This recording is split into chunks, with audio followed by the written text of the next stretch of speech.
Good morning dear students. YouTube channel Gayatri college Sanchore की online classes में आपका स्वागत है। आज हम BSc part third organic chemistry के अंदर नेक्स्ट जो टॉपिक है केमिकल रिएक्शंस ऑफ पायरोल, इस पर डिस्कस करेंगे। इससे पहले लेक्चर में हमने जो पायरोल है उसका सिंथेसिस कैसे किया जाता है तो उसमें कुछ नेम रिएक्शंस थी और कुछ अदर रिएक्शंस थी जिसके आधार पर पायरोल का संश्लेषण किया जाता है, जिसमें हेंस पायरोल सिंथेसिस है, नॉर पायरोल सिंथेसिस है, पायरोल नॉर सिंथेसिस है। तो ये जो नेम रिएक्शंस हैं जो कि इम्पोर्टेंट है, डायरेक्ट इनका एग्जाम में सवाल पूछा जाता है। अब देखिए केमिकल रिएक्शंस की बात करें तो रासायनिक अभिक्रियाओं के अंदर जो पायरोल होती है वो भिन्न भिन्न रासायनिक अभिक्रियाएं दर्शाती है। उसमें इसका फर्स्ट जो प्रॉपर्टी है वो बेसिक कैरेक्टर, क्षारीय गुण।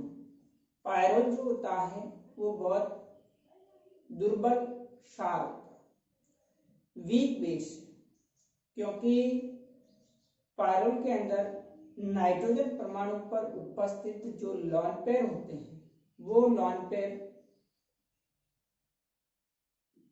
एरोमेटिक सेक्सटेट में भाग लेते हैं। उन लॉन पेयर इलेक्ट्रॉन का डीलोकेलाइजेशन होता है, इस कारण से ये प्रोटोनेशन के लिए अवेलेबल नहीं होते हैं। इस कारण से ये एक वीक बेस होता है। तो देखिए मैंने यहाँ पर लिखा है कि पायरोल एक अत्यंत वीक बेस है।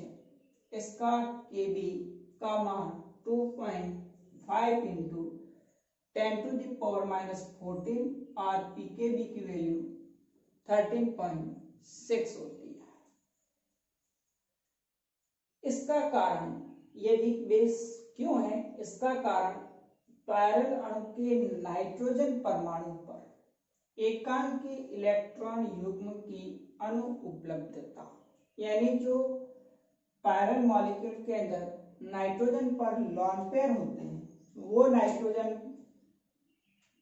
परमाणु पर उपस्थित लॉन पेयर प्रोटोनेशन के लिए अवेलेबल नहीं होते हैं। ये पायरोल जिसमें ये जो नाइट्रोजन परमाणु पर एकांकी इलेक्ट्रॉन युग्म है ये प्रोटोनेशन के लिए अवेलेबल नहीं होते हैं। इस कारण से ये वीक बेस होता है। पायरोल के नाइट्रोजन परमाणु पर उपस्थित लॉन पेयर एरोमेटिक सेक्सटेट यानी एरोमेटिक सेक्सटेट में भाग लेते हैं, इसलिए प्रोटॉन के लिए उपलब्ध नहीं रह पाते हैं। ये क्या होता है कि इन इलेक्ट्रॉन का इस वाले के अंदर डीलोकेलाइजेशन होता है। टोटल 2π1 4 इलेक्ट्रॉन और lone pair 6 electron aromatic sextet का निर्माण करते हैं, सेक्सटेट बना। इसलिए ये पायरोल होता है बहुत ज्यादा स्टेबल होता है।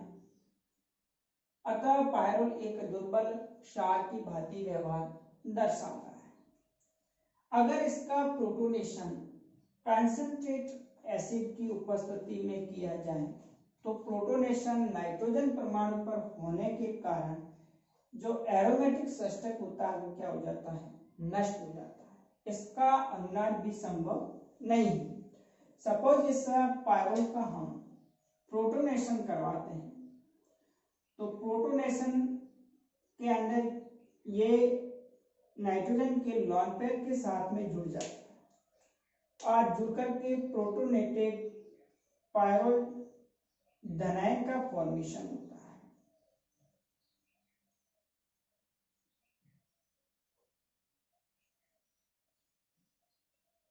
इस तरह से आप देख रहे हैं ये जो H+ आयन है वो नाइट्रोजन के लॉन पेयर को ले लेता है।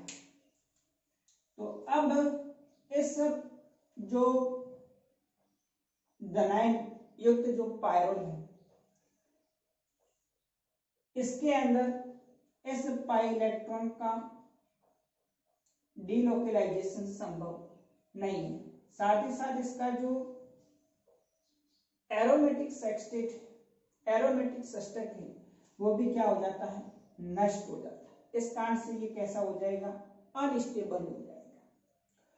और यदि हम इस पायरोल प्रोटोनेशन नाइट्रोजन के लोन पेयर के साथ में न होकर अदर जैसे C1 है, C2 है, C3 है, C4, C5 कार्बन पर होता है, तो इस कंडीशन के अंदर भी H+ आयन है इस पाई इलेक्ट्रॉन के लोन पेयर को ले लेता है और वलय के अंदर धनायन उत्पन्न हो जाएगा। यहां से ये H जुड़ जाएगा और यहाँ पर कार्बन परमाणु इलेक्ट्रॉन न्यून होने के कारण पॉजिटिव चार्ज है। अब इसमें रेजोनेंस तो पॉसिबल है, लेकिन इसका भी एरोमेटिक सब्सट्रेट है वो क्या हो जाता है, नष्ट हो जाता है। इस कारण से जो पायरोल होता है वो उसके कुछ मॉलिक्यूल होते हैं पायरोल के, वो आपस में पॉलीमराइजेशन होकर के बहुलीकरण के द्वारा एक पॉलीमर का निर्माण कर लेते हैं। वो जो कंसंट्रेट एसिड्स होते हैं, प्रबल जो अम्ल होते हैं, उनकी उपस्थिति में ये मॉलिक्यूल बहुलीकरण द्वारा बहुलक का निर्माण कर लेते हैं। तो अगर एग्जाम में सवाल पूछा जाए कि पायरोल होता है वो वीक बेस क्यों होता है, क्योंकि नाइट्रोजन परमाणु पर उपस्थित जो लोन पेयर होते हैं उनके साथ प्रोटोनेशन से उस पायरोल का जो सेक्सटेट एरोमेटिक सेक्सटेट होता है वो नष्ट हो जाता है, तथा उसके जो लोन पेयर होते हैं ये एरोमेटिक सेक्सटेट में भाग लेते हैं, प्रोटोनेशन के लिए इजीली अवेलेबल नहीं रहते हैं। इस कारण से ये वीक बेस होता है। अब देखिए इसकी नेक्स्ट रासायनिक अभिक्रिया के अंदर इलेक्ट्रॉन संयुक्त प्रतिस्थापन अभिक्रिया। नेक्स्ट देखिए दूसरा केमिकल रिएक्शंस के अंदर इलेक्ट्रोफिलिक सब्स्टिट्यूशन रिएक्शन, इलेक्ट्रॉन संयुक्त प्रतिस्थापन अभिक्रिया वेरी इंपॉर्टेंट, इसका सवाल पूछा जाता है। तो देखिए जो पायरोल होती है उसका इलेक्ट्रोफिलिक सब्स्टिट्यूशन रिएक्शंस है वो किस स्थिति पर होगी।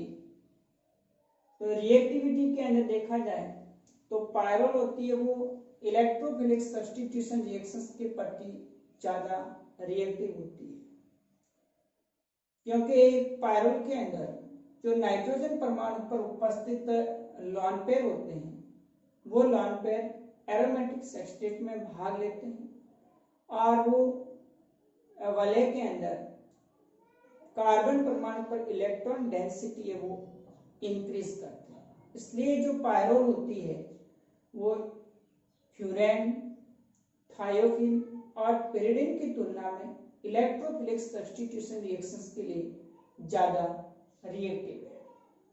तो यहाँ लिखा है मैंने रिएक्टिविटी में, पायरोल रिंग में कार्बन परमाणु पर हाई पाई इलेक्ट्रॉन डेंसिटी होने के कारण अन्य विषम चक्रीय यौगिकों जैसे फ्यूरेन, थायोफिन, पेरिडिन की अपेक्षा अधिक क्रियाशील है। अब इसके अंदर मैकेनिज्म अपन देखें इलेक्ट्रोफिलिक सब्स्टिट्यूशन रिएक्शंस की, तो ओरिएंटेशन के अंदर पायरोल में दो स्थिति होती है, एक अल्फा स्थिति होती है और दूसरी बीटा स्थिति होती है। अल्फा और beta, first, second, third, fourth और फिफ्थ। तो वलय के अंदर टोटल 5 एटम्स, C1 जो कार्बन परमाणु होता है जिसको नाइट्रोजन परमाणु को हम 1, और अल्फा कार्बन जिसको C2 कार्बन कहा जाता है, और बीटा कार्बन है इसको C3 कार्बन कहा जाएगा। यहाँ पर ये 3 कार्बन है इसको बीटा पोजीशन होती है, C4 C5। अब यहाँ पर ओरिएंटेशन देखें अपन, तो इलेक्ट्रोफाइल जो होता है वो दो स्थिति पर अटैक करता है, या तो वो C2 C5 कार्बन पर अटैक करेगा, यहाँ पर C3 या C4 कार्बन पर अटैक करता है। C2 या C5 कार्बन पर अटैक करता है तो इसको हम अल्फा कार्बन या अल्फा अटैक कहा जाता है, और C3 या C4 कार्बन पर जब अटैक करता है तो इसको हम बीटा कार्बन कहा जाता है। तो यहाँ पर दो स्थिति बनती है कि इलेक्ट्रोफाइल अल्फा कार्बन के साथ अटैक करे या फिर बीटा कार्बन के साथ में अटैक करे। तो देखिए कि इलेक्ट्रोफाइल जो होता है वो सबसे अधिक अटैक C2 या C5 कार्बन पर करके मुख्य उत्पाद प्रतिस्थापित उत्पाद देता है, क्योंकि C2 और C5 जो कार्बन है उस पर इलेक्ट्रोफाइल के अटैक करने से जो प्राप्त रेजोनेंस स्ट्रक्चर होती है वो 3 प्राप्त होती है, और इससे प्राप्त जो कार्बोकैटायन बनता है इंटरमीडिएट, उसकी स्टेबिलिटी भी अधिक होती है। इस कारण से पायरोल के अंदर इलेक्ट्रोफिलिक सब्स्टिट्यूशन जो रिएक्शंस होती है वो C3C4 यानी बीटा कार्बन परमाणु पर न होकर C2 या C5 यानी अल्फा कार्बन परमाणु पर होती है। कब तक? जब तक कि ये अल्फा कार्बन यानी C2 और C5 कार्बन पर कोई अदर ग्रुप्स जुड़े हुए नहीं। तो देखिए attack of electrophile on alpha C2 position, ये जो इलेक्ट्रोफाइल है इस इलेक्ट्रोफाइल का C2 कार्बन यानी अल्फा कार्बन पर अटैक होता है। तो आप देख रहे हैं कि इस पाई बंध के इलेक्ट्रॉन को लेकर के इलेक्ट्रोफाइल जुड़ जाता है, और यहाँ से ये पाई इलेक्ट्रॉन जब इलेक्ट्रोफाइल के साथ बंध बनाते हैं तो कार्बन इलेक्ट्रॉन न्यून होते, इस पर पॉजिटिव चार्ज आता है। इंटरमीडिएट कार्बोकैटायन बनेगा जिसमें रेजोनेंस होगा, यदि पाई इलेक्ट्रॉन इधर आ जाए तो पॉजिटिव चार्ज इस कार्बन पर आ जाएगा, और फिर यहाँ से ये नाइट्रोजन के लॉन पेयर कार्बन नाइट्रोजन परमाणु के बीच में पाई बंध बना। तो आप देख रहे हैं फर्स्ट, सेकंड और थर्ड 3 रेजोनेटिंग स्ट्रक्चर प्राप्त होती है, और बनने वाला जो कार्बोकैटायन इंटरमीडिएट है वो भी ज्यादा स्टेबल होता है। तो इस कारण से पायरोल के अंदर जो इलेक्ट्रोफिलिक सब्स्टिट्यूशन रिएक्शंस होगा वो कहां पर होगा? C2 या फिर C5 यानी अल्फा कार्बन परमाणु पर होता है। यदि हम बीटा कार्बन या C3C4 कार्बन की बात करें तो यदि आने वाला इलेक्ट्रोफाइल यदि बीटा कार्बन पर अटैक करता है, ये जो बीटा कार्बन है यहाँ C3 जो कार्बन है इस पर आकर के जब अटैक करता है तो इस पाई बंध के इलेक्ट्रॉन को लेकर के इलेक्ट्रोफाइल जुड़ जाएगा, और ये जो कार्बन परमाणु होगा वो क्या हो जाता है? इलेक्ट्रॉन न्यून हो जाता है, यहाँ पर पॉजिटिव चार्ज आ जाएगा, कार्बोकैटायन इंटरमीडिएट बनेगा। अब यहाँ से ये लॉन पेयर इधर नाइट्रोजन और कार्बन के बीच में पाई बंध बनाएंगे, N पर प्लस आ जाएगा। यहाँ पर ओनली 2 रेजोनेटिंग स्ट्रक्चर ही पॉसिबल है। तो दूसरी बात कि इससे जो बनने वाला इंटरमीडिएट जो कार्बोकैटायन है वो लेस स्टेबल है इसकी तुलना में। इस कारण से जो पायरोल होता है उसमें इलेक्ट्रोफिलिक सब्स्टिट्यूशन जो रिएक्शंस होती है वो अल्फा कार्बन पर या C2 कार्बन पर होती है, जब तक कि ये पोजीशन दोनों फील्ड नहीं हो। अतः पायरोल में इलेक्ट्रोफिलिक सब्स्टिट्यूशन C2 व C5 यानी अल्फा पोजीशन पर ही होती है। तो ये एग्जाम में सवाल पूछा गया था कि हेटेरोसाइक्लिक कंपाउंड जो पायरोल है उसमें इलेक्ट्रोफिलिक सब्स्टिट्यूशन रिएक्शंस किस पोजीशन पर होता है। एक बार ये भी सवाल पूछा गया था कि पायरोल में इलेक्ट्रोफिलिक सब्स्टिट्यूशन रिएक्शन C2 यानी अल्फा पोजीशन पर पॉसिबल है जबकि बीटा पोजीशन पर नहीं। क्यों? यानी अल्फा पोजीशन पर C2 या C4 जो कार्बन होता है वहां पर इजीली पॉसिबल है, आसानी से संभव हो जाती है, लेकिन C2 यानी C3 और C5 कार्बन होता है वहां पर संभव नहीं होती या बहुत ही कम पॉसिबिलिटी होती है जब अल्फा स्थिति फेल्ड हो। तो इस कंडीशन में C3 या बीटा स्थिति पर ही रिएक्शन होगी। तो इस तरह से अगर एग्जाम में सवाल पूछा जाए और तो आप इसका आंसर लिख सकते हैं कि C2 या अल्फा स्थिति पर इलेक्ट्रोफाइल के अटैक करने से बना इंटरमीडिएट जो कार्बोकैटायन होता है अधिक स्टेबल होता है और इससे 3 रेजोनेटिंग स्ट्रक्चर प्राप्त होती है। इस कारण से आने वाला इलेक्ट्रोफाइल अल्फा या C2 या C5 कार्बन के साथ में जुड़ करके मुख्य उत्पाद देता है।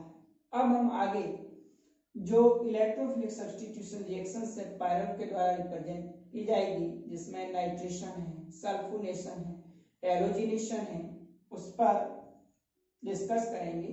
किस प्रकार से नाइट्रेशन में जो नाइट्रोनियम आयन होता है इलेक्ट्रोफाइल वो जुड़ करके प्रोडक्ट बनाएगा। तो अलग अलग जो रिएक्शंस हैं, नाइट्रीकरण,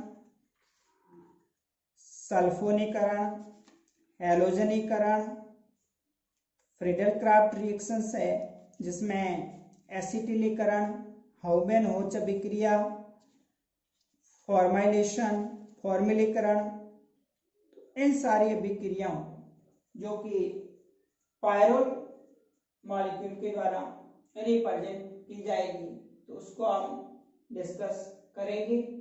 आज के लिए इतना ही। Okay, thank you.